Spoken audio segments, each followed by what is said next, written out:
এই রমজান মাস যাতে ঢাকা সিটিবাসী অন্তত পবিত্রতম পরিবেশে সুন্দর পরিবেশে উদযাপন করতে পারেন, সেজন্য আজকে আমরা ক্লিন ঢাকা কর্মসূচি ঘোষণা করেছি। আমাদের সবগুলো ওয়ার্ড ইতিমধ্যে সকাল একেবারে ভোর থেকে শুরু করেছে। আনন্দের খবর হচ্ছে আমাদের এই কর্মসূচি আজকে উদ্বোধন করেছেন ওনার কমিটমেন্ট অনুযায়ী আমাদের আমিরে জামাত নির্বাচনী ওয়াদা করেছিলেন, তিনি যদি পাশ করতে পারেন সানবিট সব দিবে সামাল। সানবিট ম্যাজিক প্রেস ডিশওয়াশিং এর মাথা ঘোরানো সলিউশন। তাহলে তার আসনকে পরিচ্ছন্ন করার কর্মসূচির মধ্য দিয়ে তিনি তার যাত্রা শুরু করবেন। তো তিনি তার আসনে আজকে সকাল থেকেই পরিচ্ছন্নতা অভিযান চালান, নিজের নেতৃত্ব দেন। তিনি ঝাড়ু হাতে নিয়ে রাস্তা পরিষ্কার করেন, আমরা তার সাথে ছিলাম। আর আমরা সিটির পক্ষ থেকে গোটা সিটিকে পরিচ্ছন্ন করার ঘোষণা দিয়েছি এবং তিনি সিটি সহ সারা দেশের জনশক্তিকে আহ্বান জানিয়েছেন আমরা যেন পরিচ্ছন্নতা অভিযান মাসব্যাপী পরিচালনা করি। ইনশাল্লাহ আমাদের এটা আজকেই শেষ নয়, এটা শুরু হলো। গোটা রমজান মাসব্যাপী আমরা যখনই সম্ভব হবে আমরা এই অভিযান পরিচালনা করব এবং আমরা জনগণকে আহ্বান জানাই যে আসুন আমরা সবাই মিলে আমাদের পরিবেশকে রক্ষা করি। আসলে নিজের পরিবেশ নিজেকেই রক্ষা করতে হয়। আমরা সবাই যদি সচেতন হই, যেখানে সেখানে ময়লা না ফেলি, নির্দিষ্ট জায়গায় যদি ডাস্টবিনে যদি ময়লা ফেলি, তাহলে আমাদের পরিবেশটা সুন্দর থাকবে, আমাদের শিশুদের স্বাস্থ্য ভালো থাকবে, আমাদের বৃদ্ধদের স্বাস্থ্য ভালো থাকবে। আজকে আমরা আমাদের জন্য প্রতিবন্ধক হয়ে গেছি। আমরা নিজের হাতেই নিজের পরিবেশ নষ্ট করে আমরা রোগ ব্যাধি ছড়াই দিচ্ছি।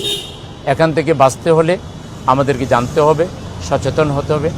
আমরা যদি মাহে রমাদান এসেছে কোরআন স্টাডি করি, তাহলে কোরআনে দেখব এত সুন্দর সুন্দর আল্লাহর বাণী আছে, যেগুলো যদি আমরা ইমপ্লিমেন্ট করি নিজের ব্যক্তি জীবনে, পরিবার জীবনে, সমাজ জীবনে, রাষ্ট্রীয় জীবনে, তাহলে আমাদের গোটা পরিবেশ সুন্দর হয়ে উঠবে। রাসূলুল্লাহ সাল্লাল্লাহু আলাইহি সাল্লাম বলেছেন যে আমাদেরকে পরিষ্কার পরিচ্ছন্ন থাকতে হবে এবং এটাকে তিনি ইমানের অঙ্গ হিসেবে উল্লেখ করেছেন। ইমান মানে কি? ইমান মানে বিশ্বাস, আর বিশ্বাসের প্রতিফলন হইতে হয় কাজের মাধ্যমে। আমরা যদি সুন্দর কাজ করতে পারি তাহলে আমাদের বিশ্বাস যে সুন্দর শক্তিশালী এটা প্রমাণিত হবে। আমি আমার প্রিয় ঢাকাবাসীকে, বিশেষ করে সিটি নর্থের জনগণকে, সম্মানিত নাগরিকবৃন্দকে আমার হৃদয় নিংড়ানো শুভেচ্ছা জানাচ্ছি এই জন্য যে এইবারের জাতীয় সংসদ নির্বাচনে ঢাকা 1500 আমিরে জামাতের আসনসহ 4টি আসনে সরাসরি জামাত ইসলামীর এমপি নির্বাচিত হয়েছে। একটিতে জামাত সমর্থিত 11 দলের নাহিদ ইসলাম, যিনি এখন সংসদের বিরোধী দলীয় হুইপ হয়েছেন, তিনি নির্বাচিত হয়েছেন। আরও 2টা আসনে মাত্র 1-2 হাজার ভোটে, ঢাকা 13 এবং ঢাকা 17, 1-2 হাজার ভোটে হারানো হয়েছে। অনেকে বলেন যেটা হারানো হয়েছে, আল্লাহ ভালো জানেন কি হয়েছে। আর ঢাকা 18 যেখানে বসে কথা বলছি, এখানেও একজন নতুন ক্যান্ডিডেট আমরা দিয়েছিলাম এনসিপির, তারপরে তিনি বিরাট সংখ্যক ভোট পেয়েছেন, 1,26,000 ভোট তিনি পেয়েছেন।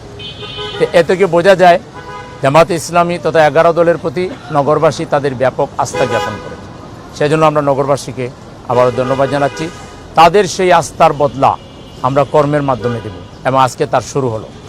আমরা পরিষ্কার পরিচ্ছন্নতা অভিযানের মাধ্যমে নগরবাসীকে একটা সুন্দর সুস্বাস্থ্যকর জীবন আমরা উপহার দেওয়ার লক্ষ্যে প্রথমে এই কাজ শুরু করলাম। পর্যায়ক্রমে আমাদের প্রত্যেকটা ওয়াদা অক্ষরে অক্ষরে আমরা বাস্তবায়ন করব ইনশাআল্লাহ।